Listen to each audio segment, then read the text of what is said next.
स्वागत है आपका नई धारा रेडियो की एक और पॉडकास्ट श्रृंखला में। यह श्रृंखला नई धारा के संस्थापक श्री उदयराज सिंह जी के साहित्य को समर्पित है। इस पॉडकास्ट में आप सुनेंगे उदयराज जी द्वारा लिखी कहानियां, संस्मरण व लेख। सुनना न भूलें नई धारा रेडियो पर।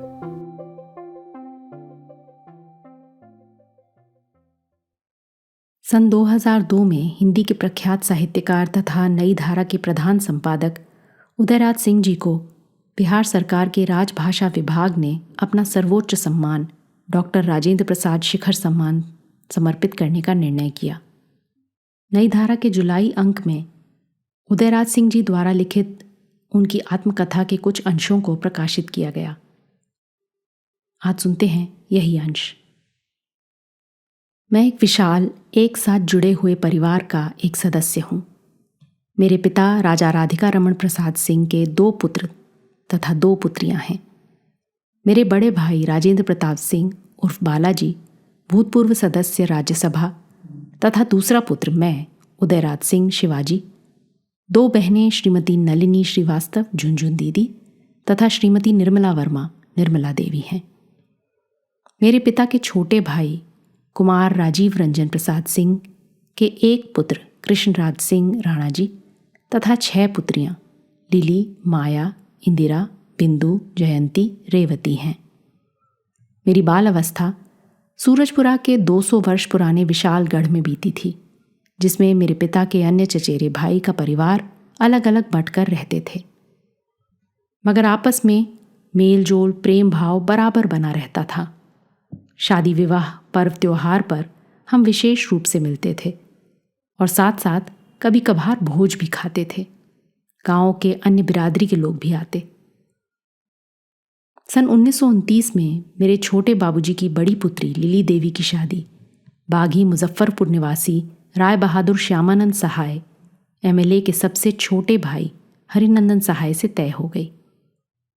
गढ़ में तब आधुनिक सुविधाएं उपलब्ध नहीं थीं, इसलिए सारा परिवार मेरे पितामह के निवास स्थान उद्यान भवन गार्डन हाउस, जो राजा साहब का बंगला के नाम से मशहूर था, रहने के लिए चला गया।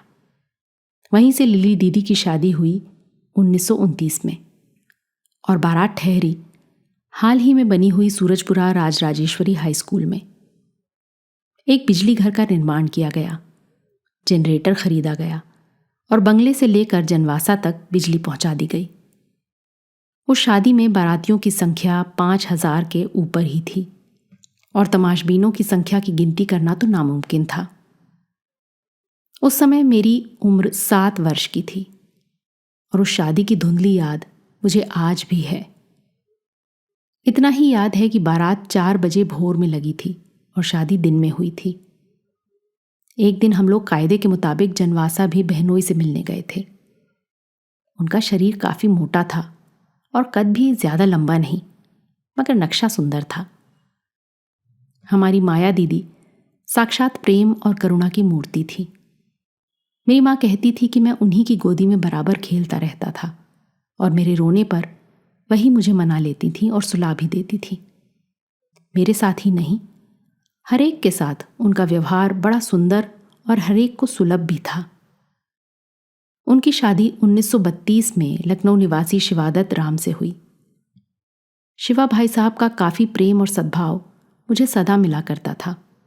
माया दीदी से मेरा शादी के बाद भी बराबर रहा।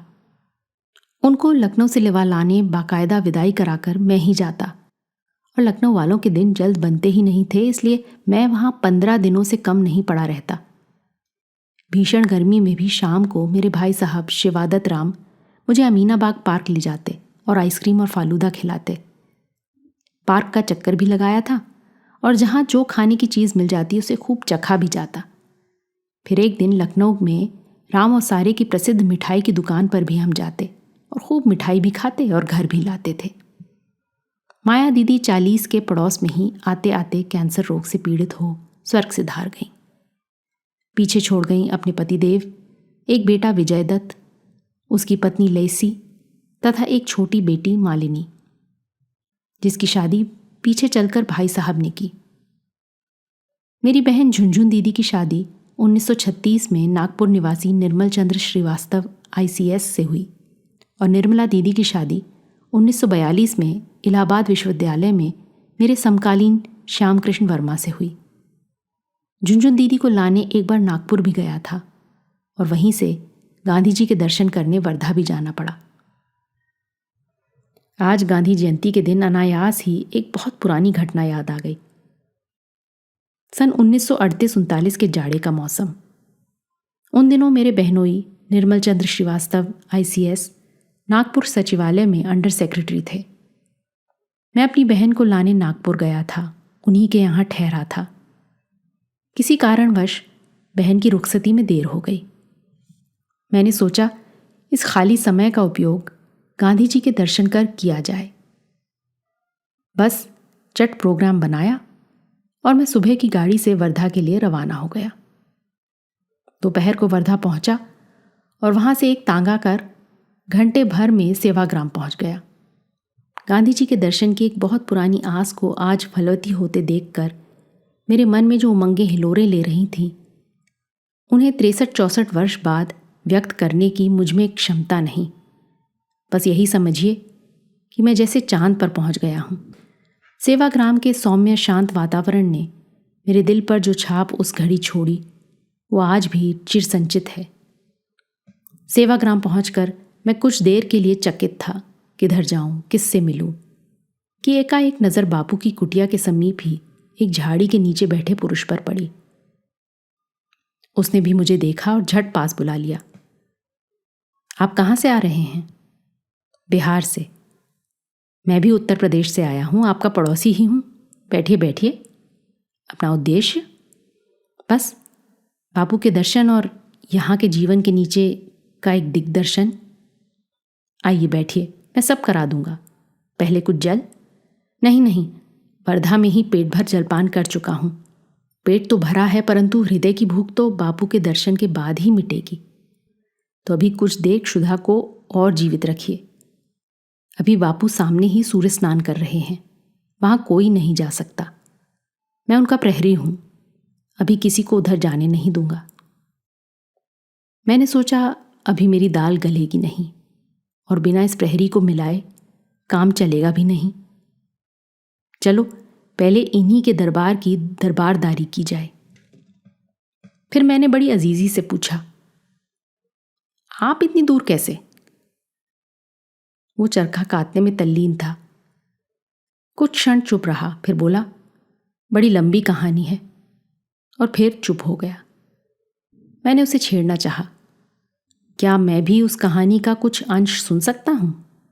वो हंसा, फिर बोला, मैं खुफिया पुलिस था, CID। मैं जरा चौंका तो उसने झट कहा, बाबूजी CID था, आज हूं नहीं। तो फिर? ब्रिटिश सरकार में खुफिया पुलिस था और मेरी तैनाती सेवाग्राम में हुई।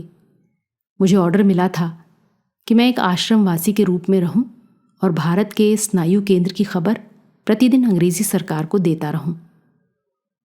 मैं बड़े जोश खरोश से यहाँ आया, मगर गांधी जी के सानिध्य में आते ही मैं ब्रिटिश सरकार का नौकर न रहकर इनका शिष्य बन गया। बस यही समझिए कि कितना चुंबक है इनके प्रखर व्यक्तित्व में। भला मैं महात्मा जी के खिलाफ सरकार को रिपोर्ट दूं? मेरे जैसे कुशल CID को ये एक दिन भी गवारा ना हुआ और मैं यहाँ आते ही अपनी सरकारी नौकरी से इस्तीफा देकर गांधी जी का प्रिय पात्र बन गया हूँ। मैंने दिल खोलकर सारी बातें गांधी जी को बता दी और उन्होंने मुझे छाती से लगा लिया। और अब मैं उन्हीं का शिष्य बनकर यहीं उनकी कुटिया के बाहर दिन रात प्रहरी के रूप में चरखा लिए पड़ा रहता हूँ और किसी बाहरी आदमी को बिना उनकी आज्ञा के उधर जाने नहीं देता। उनकी ये कहानी सुनकर मैं अवाक रह गया और कुछ देर तक आंखें फाड़ फाड़ उसे देखता रहा। तो उसने कहा, आप इतना अचंभित क्यों हैं? मैं ही नहीं हूं। गांधी जी के सानिध्य में जाते ही जाने कितने लोहा सोना हो गए। उठिए उठिए, पहले आपको बा से मिला दूं। माता कस्तूरबा गांधी जी की कुटिया के सामने ही थी।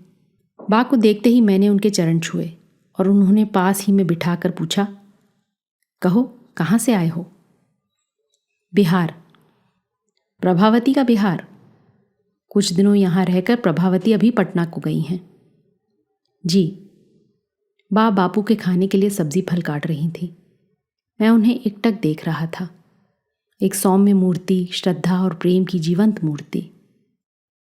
शरीर पर बुढ़ापे की अनगिनत झुर्रियां, चेहरे पर एक बालक जैसा निश्चल भाव। बाके फिर चरण छूकर जब मैं उठा तो दूर हटकर उनका तथा उनकी कुटिया का अपने कैमरे से फोटो ले लिया। बापू के प्रहरी ने कहा, चलिए आपको बापू की कुटिया दिखा दूं। फिर बापू अंदर चले जाएंगे तो आप कुछ भी न देख सकेंगे। हम बापू की कुटिया की ओर चल पड़े। कुटिया के अंदर घुसे। देखा जमीन से कुछ ऊंचा बापू के लिए एक कोने में तख्त रखा है। सामने चटाई बिछी है जिस पर बैठकर नेतागण बापू से परामर्श लेते हैं और भारत के भाग्य का निपटारा होता है। उनके तख्त के बगल में लिखने पढ़ने के सामान करीने से रखे हैं और बापू के तख्त के ठीक सामने वाली दीवार पर राम नाम लिखा है। बगल में स्नान घर है, टब वगैरह है। बापूजी की कुटिया के दर्शन कराकर प्रहरी महोदय देसाई की कुटिया पर ले गए। महादेव भाई शायद बापू के साथ थे, इसलिए उनके दर्शन ना हो सके। फिर आश्रम के हर क्षेत्र में प्रहरी महोदय ने मुझे घुमाया। जाने कितने फोटो भी मैंने लिए। और कुछ देर बाद हम फिर पूर्व स्थान उसी झुरमुट के नीचे बैठ गए। मैंने उत्कंठा जाहिर की, अब बापू के दर्शन कराइए, मेरी यात्रा पूर्ण हो। घबराइए नहीं, थोड़ी देर ठहरिए। बापू किसी विदेशी पत्रकार से मिल रहे हैं। फिर उन्हीं के साथ पेट डूबते डूबते खाना खाने सामने भोजनालय इसी राह से होकर जाएंगे। मैं आपको यहीं मिला दूंगा। हाँ, अपना कैमरा तैयार रखिएगा। बापू बहुत तेज चलते हैं और अक्सर कैमरा लिए पत्रकारों को छका देते हैं। सचमुच कुछ देर बाद बापू उस विदेशी पत्रकार के साथ बड़ी तेजी से अपना डंडा लिए हमारी ओर चले आ रहे हैं। मैं सतर्क हो खड़ा हो गया और उनके समीप आते ही उन्हें प्रणाम कर उनका फोटो लेना चाहा कि वो जोर से हंस पड़े और व्हाट नॉनसेंस कहते अपने डंडे को मेरे कैमरे की ओर इस तरह लक्ष्य किया कि लगा उनका डंडा मेरे कैमरे के लेंस में घुस जाएगा। बस मैं उचक्कर पीछे हटा और उधर बापू फिर से ठहाका लेते आगे बढ़ गए। मैं टका सा मुंह लिए खड़ा ही रह गया। फिर आगे बढ़ने की मेरी हिम्मत ना हुई। वो आश्रम वासियों से घिर गए थे। मेरे प्रहरी मित्र ने हंसते हुए कहा, देखा, मैंने कहा था ना कि खूब सतर्क रहिएगा। बापू फोटो लेने वालों को अक्सर छका देते हैं। हाँ भाई, आपका कथन सत्य निकला। बापू ने मुझे खूब छकाया। पीछे न हटकर यदि मैं उसी क्षण क्लिक दबा देता तो फोटो आ जाता। खैर, मेरे हृदय पट पर आज का बापू का ये चित्र तो अमिट रहेगा। गोधूली बेला में जब मैं सेवाग्राम छोड़ने लगा तो अपने प्रहरी मित्र को धन्यवाद देते हुए कहा, आपकी कहानी कम विस्मयकारी नहीं। मैं तो जब जब आपको देखता हूं तो आश्चर्यचकित हो जाता हूं, इसलिए कि आप बापू के सानिध्य में नहीं आ सके हैं। एक बार फिर आइए, कुछ दिन बापू की छत्रछाया में यहां रहिए। अवश्य फिर आऊंगा। सेवाग्राम से जब मैं चला तो सूर्य का लाल चक्का डूब रहा था। कुछ दूर पर देखा, आचार्य कृपलानी जी कुछ लोगों के साथ टहल रहे हैं। मेरे मन में बात जगी कि कुछ दिन यहीं आकर रहूं, मगर यह सपना साकार न हुआ। 1939 के सितंबर में विश्व युद्ध छिड़ा और हिंदुस्तान में भी व्यक्तिगत सत्याग्रह तथा भारत छोड़ो आंदोलन छिड़ा। फिर तो बापू भी सेवाग्राम से कूच कर गए और कभी ना लौटे। हरी इच्छा बली यसी। 1940 में मेरे पिताजी के छोटे भाई के इकलौते पुत्र राणा जी यानी राणा भैया की शादी खूब धूमधाम से हुई। शिवदत्त राम भाई साहब के लखनऊ से भांड मंगवाए गए थे। रात की महफिल के लिए वेश्याएं भी बुलाई गई थीं। उस समय के सामंत शादी परिवार में यही कायदा था। तिलकोत्सव के बाद महफिलें जमी, जिसमें पहले वेश्याएं नाची गईं और बाद में भांड बुलाए गए। आते ही भांडों ने ऐलान किया, हुजूर, अब घोड़ियों को बांध दें और घोड़ों को छोड़ दें। सारी महफिल और शामियाना को घेरे तमाशबीनों की भीड़ के ठहाके से सारा वातावरण गूंज उठा। कीट सनलाइट की रोशनी कम हो रही थी, इसीलिए किसी से कहा गया कि उसे बदल दें। जो आदमी बदलने आया वो मोटा और एकदम काला कलूटा था। तो भांडों ने शोर किया, करीमन की अम्मा ने ऐसा किया खटमल को मल मल कर भैंसा किया। फिर ठहाका लगा। फिर भांडों ने नाचना गाना शुरू किया। राधा कृष्ण का नाच दिखाया, फिर गाना भी गाया। उसके बाद शेर गाकर थिरकने लगे। अश्कों को मेरे लेकर दामन पर जरा जांचो, जम जाए तो यूं समझो बह जाए तो पानी। मेरे पिता जो शेरो शायरी के बड़े हिमायती थे झूम उठते। फिर गुलों से हार बेहतर है जो दामन थाम लेते हैं। फिर उम्र दराज मांग कर लाए थे 4 दिन, 2 आरज़ू में कट गए 2 इंतजार में। फिर बता दो रास्ता मैं कदे का, मैं गुजरी हुई जिंदगी ढूंढता हूं। 1938 में सूरजपुरा राज राजेश्वरी हाई स्कूल से मैट्रिक पास कर मैंने इलाहाबाद के कायस्थ पाठशाला में ISC में दाखिला लिया। कायस्थ पाठशाला के संस्थापक थे मुंशी काली प्रसाद। मुंशी काली प्रसाद इलाहाबाद के एक नामी गिरामी वकील तथा जमींदार थे। जवानी बीत चली और बुढ़ापा अपना रंग दिखाने लगा तो उनकी पत्नी ने एक प्रस्ताव रखा। हमारे पास अपार धन है, मगर हमारे बाद उसे भोगने वाला कोई नहीं, मेरा कोई उत्तराधिकारी भी नहीं। यही अनुकूल समय है जब हम किसी बच्चे को गोद ले लें। मुंशी जी ने इस पर विचार करने के लिए पत्नी से कुछ समय मांगा।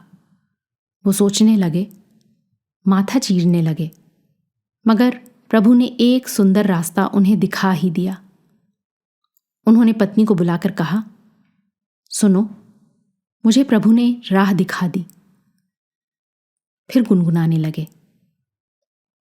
नयनहीन को राह दिखा प्रभु, पग पग पर ठोकर खाऊं मैं। तुम एक बच्चे को गोद लेना चाहती हो, मैं अनगिनत बच्चे तुम्हें गोद लेने के लिए दे रहा हूं। पत्नी ने पूछा, कैसे? मैं एक कायस्थ पाठशाला स्कूल तथा कॉलेज खोलने जा रहा हूं, जिसमें बेशुमार लड़के पढ़ेंगे और हमारी जयंती पर एक दिन हमें याद भी करेंगे। पत्नी को भी यह प्रस्ताव जच गया। फिर क्या, कायस्थ पाठशाला स्कूल तथा कॉलेज खुल गए और बच्चे हर वर्ष उनकी जयंती पर जय जय काली प्रसाद, जय काली प्रसाद तुम्हारी बलिहारी गाते। जब हमने कायस्थ पाठशाला कॉलेज में दाखिला लिया तो हम भी जय जय काली प्रसाद गाकर उनकी बलिहारी गाने लगे। सचमुच मुंशी काली प्रसाद और उनकी पत्नी की जय जयकार आज सारा देश कर रहा है। दान में ये शक्ति है। फिर तो कायस्थ पाठशाला, यूनिवर्सिटी, कॉलेज भी खुलवाया और एक कृषि कॉलेज भी, कुलभास्कर आश्रम। कायस्थ पाठशाला में हर कौम और हर जाति के लोग पढ़ते हैं। एक ट्रस्ट द्वारा वह संचालित होता है।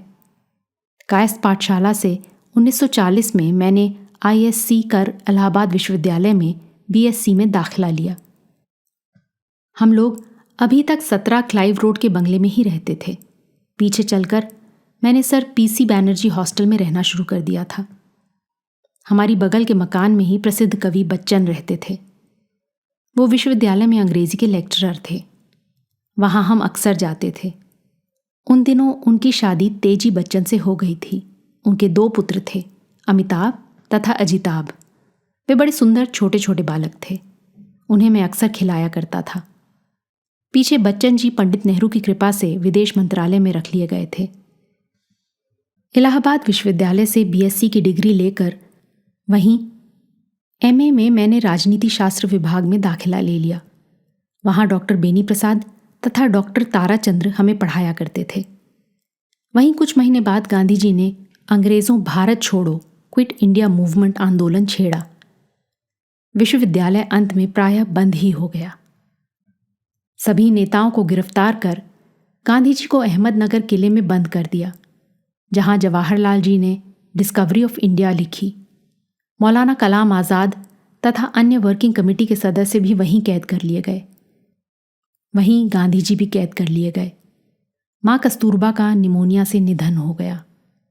पेनिसिलिन दवा तब तक निकल गई थी और शायद बात सुई लेकर अच्छी हो जाती, मगर उन्होंने आयुर्वेदिक दवा लेने की ही इच्छा व्यक्त की थी, जो उनकी मृत्यु का कारण भी बना। विश्वविद्यालय के छात्रों तथा छात्राओं का जुलूस प्रतिदिन राष्ट्रीय झंडे के साथ निकलने लगा, जो हाईकोर्ट तक जाते। एक दिन कचहरी के सामने गोली भी चल गई। हमारे साथी रीवा के रामपाल सिंह को गोली लग गई। वो वहीं ढेर हो गया। विद्यार्थियों का यूनियन हॉल अब उसी के नाम से जाना जाता है। इसके बाद विश्वविद्यालय बंद हो गया। हमें हॉस्टल छोड़कर घर भाग जाने का आदेश हुआ। छात्र भी पकड़े जाने लगे। चूंकि मैं यूनियन का सदस्य था, इसलिए शायद मुझे पकड़ने का आदेश न हो जाए, इसलिए हमारे हॉस्टल के छात्र रात को ही मुझे भगाने का इंतजाम रचने लगे। मेरे अभिभावक चैन सिंह हिरसा ने मेरी मूंछ काट दी। मैं खद्दरधारी था। मेरा कुर्ता धोती उतरवा कर अंग्रेजी लिबास पहना दिया और उस रात को ही कर्फ्यू लगने के बावजूद अपने एक जान पहचान के तांगा से हमें प्रयाग स्टेशन पहुंचा दिया गया। गांधी जी का आखिरी संदेश था, देशवासियों, करो या मरो, बस इतना ही। इसी संदेश के लिए हम प्रयाग स्टेशन पर रात भर पड़े रहे। आधी रात के बाद एक ट्रेन आई जिस पर हम बैठ गए और सुबह मुगलसराय स्टेशन के लिए चढ़ गए। इस गाड़ी का नाम आज़ाद हिंद ट्रेन रखा गया और मुगलसराय से आरा तक हर स्टेशन पर रुकती, जहां राष्ट्रीय झंडा फहराकर रेलवे स्टेशन के सभी स्टाफ को उसे प्रणाम करने को कहा जाता। मेरे स्टेशन के अभिभावक जो हमें खाना देते या जामुन, उसे बांटकर हम खा लेते रेल के कंपार्टमेंट में। ब्रिटेन के प्रधानमंत्री चर्चिल को सर्वत्र लाख लाख भद्दी गालियां लिख दी गई थीं। आरा स्टेशन पर हमारी आज़ाद हिंद ट्रेन आधी रात के बाद पहुंची। हमें यहीं उतरना था। एक इक्का वाला जाना पहचाना मिल गया। उसने मुझे कर्फ्यू के बावजूद गली गली होते मामा के घर कोठी पहुंचा दिया। मेरी नानी और मामा मेरे लिए परेशान रात भर जागरण करते थे। सूरजपुरा से भी मेरे बाबूजी तथा छोटे बाबूजी इक्का और आदमी के साथ मेरी खोज में वहीं टिके थे। मुझे पाकर सभी को अपार खुशी हुई। उसी रात नानी ने पूड़ी और लंगड़ा आम हमें खिलाया। फिर थके मांदे हम सो गए। सुबह कुछ देर से उठे तो मामा के बरामदा में मामा के मित्रों की भीड़ इकट्ठी हो गई थी, इलाहाबाद तथा अन्य जगहों की हालत जानने के लिए। अखबार सभी बंद थे और केवल एक सरकारी बुलेटिन छपकर निकलता था, उसी में जो खबरें मिल जाएं। हर एक की उत्कंठा को मैंने उत्तर देकर शांत किया। फिर सूरजपुरा से इक्का लिए रात में ही आए हुए शीमन चाचा मेरी खोज में सुबह पहुंच गए थे और मुझे सही सलामत पाकर मेरे गले लग गए। फिर कहने लगे कि जल्द तैयार होकर चलिए, 40 मील इक्का से ही जाना है, पहुंचते पहुंचते रात हो सकती है। गांधी जी के करो या मरो का संदेश पाकर गांव के लोग पुल तोड़ रहे थे ताकि गोरी पलटन की मोटर ट्रक की रफ्तार धीमी पड़ जाए या उनका मोटर ट्रक रास्ते में ही रुक जाए। फिर झट तैयार हो खाना खाकर कुछ साथ में भी लेकर हम इक्का से ही चल दिए। रात तक कहीं सूरजपुरा हम पहुंचे। मेरे पिताजी, माँ, छोटे बाबूजी, छोटी अम्मा, राना भैया, भाभी सभी मुझे सही सलामत पाकर बड़े खुश हुए। अम्मा मुझे खिलाने पिलाने के इंतज़ाम में लग गईं और बाहर गांव के लोगों की भीड़ जुटने लगी, सब हालचाल जानने के लिए। उस इलाके तथा अन्य गांव के लोग भी मुझसे मिलने को जुटने लगे। जो लोग फरार होकर अंडरग्राउंड हो गए थे, वे भी रात में मेरे नए बंगले में पहुंचते और मुझसे पैसे लेकर भोर होते होते चले जाते। एक रात जिला परिषद के अध्यक्ष बाबू जगरनाथ सिंह भी मिले। फिर इलाहाबाद के मेरे साथी कमलेश मल, विद्यार्थी यूनियन के अध्यक्ष तथा मेरे दोस्त हेमवती नंदन बहुगुणा, जो भारत के आज़ाद होने पर उत्तर प्रदेश के मुख्यमंत्री भी बने और भारत सरकार के संचार मंत्री भी रहे, वे सब भी पहुंचे और मेरे साथ कई दिन रुके। सभी को मैं बाबूजी से लाकर पैसे भी देता था। सभी तो उन्हें सहायता देना चाहते थे। कुछ लोग तो अनेक दिन रुकते अपनी थकान मिटाने के लिए। उन्हें मैं अपने विशाल गढ़ में छिपा देता। हमारे ज्वाला चाचा उन्हें देखकर खुश भी होते और घबराते भी थे। उनके छोटे भाई तारा चाचा थे। मुझ पर कोई आंच ना आ जाए यही सोचकर हमेशा परेशान रहते, मगर सभी जानते थे कि मैं मानने वाला नहीं। भूमिगत हुए व्यक्तियों को मैं आवश्यक आश्रय दूंगा ही। फिर जब आंदोलन ने कुछ नया मोड़ ले लिया तो मेरा कार्यस्थल पटना हो गया और वहां पहुंचकर एक रिश्तेदार के यहाँ रहने लगा। यहीं से मैं रात को अपने मित्र अवध बिहारी लाल के सहयोग से बागियों से संपर्क बनाए रहता। वहीं मुझे एक दिन जयप्रकाश जी का पत्र भी मिला। आधी रात के समय गांधी मैदान में मिलने का आदेश था, जो संभव नहीं हो सका क्योंकि वो लाहौर में गिरफ्तार हो गए। मेरे बड़े भाई बालाजी आरपी सिन्हा, जो कलकत्ता में रहते थे और सभी नामी गिरामी देशभक्त कार्यकर्ताओं से संपर्क बनाए हुए थे और पैसे जुटाकर उन्हें हजारों हजार में देते थे, पटना आने पर उनसे मेरा संपर्क हो गया। बिहार के लिए भी वे पैसे बराबर भेजते रहे। कलकत्ता के उनके निवास स्थान पर जयप्रकाश जी तथा श्रीमती अरुणा आसफ अली भी पहुंचने लगी। सूरजपुरा में बाबूजी तक खबर पहुंच गई कि बालाजी मुसलमान औरत को रात में बुलाते हैं, मगर बाबूजी से कैसे कहा जाए कि वो कोई अन्य औरत नहीं थी, श्रीमती अरुणा आसफ अली थी। सुभाष बाबू के आंदोलन और फिर बंबई में नेवी के सैनिकों के आंदोलन ने अंग्रेजों को साबित कर दिया था कि अब वे भारत को अपने पैरों तले कुचलकर नहीं रख सकते। उधर ब्रिटेन में प्रधानमंत्री चर्चिल चुनाव हार गए और एटली लेबर पार्टी के प्रधानमंत्री बने। वे भारत को आज़ाद करने की योजना बनाने लगे और एक दिन लॉर्ड माउंटबैटन भारत पहुंच ही गए और भारत को आज़ाद करने का ऐलान कर ही दिया। जेलों में भरे हुए सभी राजनीतिक कैदी छोड़ दिए गए और संविधान सभा का गठन होने लगा। भारत का विभाजन हुआ, भारत और पाकिस्तान बना। कायदे-आज़म जिन्ना पाकिस्तान के प्रथम राष्ट्रपति बने, राजेंद्र प्रसाद भारत के प्रथम राष्ट्रपति बने, पंडित जवाहरलाल नेहरू प्रथम प्रधानमंत्री और सरदार वल्लभ भाई पटेल प्रथम उप प्रधानमंत्री। नए विधान के अनुसार हर राज्य में चुनाव होने लगे और बिहार के मुख्यमंत्री श्री कृष्ण सिंह बने और डॉक्टर अनुग्रह नारायण सिंह प्रथम अर्थ मंत्री। जातिवाद जो आज़ादी की लड़ाई में बिल्कुल दब गया था, सभी जाति, सभी संप्रदाय, बैकवर्ड फॉरवर्ड, सभी अपनी अपनी जाति भूलकर भारत की आज़ादी की लड़ाई में भिड़ गए थे। मगर आज़ाद होते ही ये जातिवाद अपना सर उठाने लगे। उधर भारत के आज़ाद होते ही हिंदू मुसलमान का दंगा शुरू हुआ और उसका नग्न नृत्य बंगाल तथा मुख्यतः कलकत्ता में देखने को मिला। गांधी जी आज़ादी का दिल्ली में जश्न मनाना छोड़कर पूर्वी पाकिस्तान यानी पूर्वी बंगाल की ओर प्रस्थान कर गए। उनका मिशन था हिंदू मुस्लिम एकता तथा जान पर खेलकर उस क्षेत्र के गांवों में अपनी टीम के साथ रात दिन घूमना। जहां रात बिताने की जगह मिलती तो किसी मुसलमान के दालान में सो जाते। फिर उन्हें खबर मिली कि दिल्ली की हालत बहुत बिगड़ गई तो वो दिल्ली भागे, बिरला भवन में ठहरे और एक दिन 30 जनवरी को प्रार्थना सभा में जाते हुए गोडसे की गोली से मार दिए गए और हे राम कहते हुए उनके प्राण पखेरु उड़ गए। भारत पाकिस्तान का विभाजन क्या हुआ, अंग्रेज़ों ने अपनी गोटी लाल कर ली।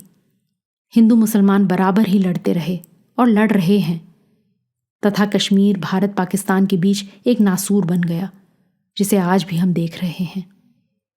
मिस्टर जिन्ना ने कभी सोचा भी न था कि इतने पैमाने पर पाकिस्तान के हिंदू भारत की ओर भागेंगे तथा भारत के मुसलमान पाकिस्तान की ओर। ट्रेन, मोटर, पैदल सब इधर से उधर, उधर से इधर। हिंदू और मुसलमान भागने लगे तथा उसमें जो मारकाट मची उस किस्से का बयान करना एक निहायत ही दर्दनाक दास्तान है। आप लाइब्रेरी में बैठकर उन दिनों के किस्से कहानियों को किताबों में पढ़िए। तो फिर मैं डोर वहां से पकड़ना चाहूँगा जब श्री बाबू बिहार के प्रथम मुख्यमंत्री तथा उनकी जोड़ी के नेता अनुग्रह बाबू बिहार के प्रथम अर्थमंत्री बने। उन दिनों श्री बाबू तथा अनुग्रह बाबू के कारण भूमिहर और राजपूतों के बीच लड़ाई छिड़ गई। फिर दोनों की मृत्यु के बाद ब्राह्मण तथा अन्य जातियों में लड़ाई शुरू हुई। फिर बैकवर्ड फॉरवर्ड, दलित तथा मुसलमानों की लड़ाई शुरू हुई, जिसके आज आप साक्षी हैं। मैं भी आप ही की तरह एक तमाशाई हूं। फिर आगे आगे देखिए होता है क्या।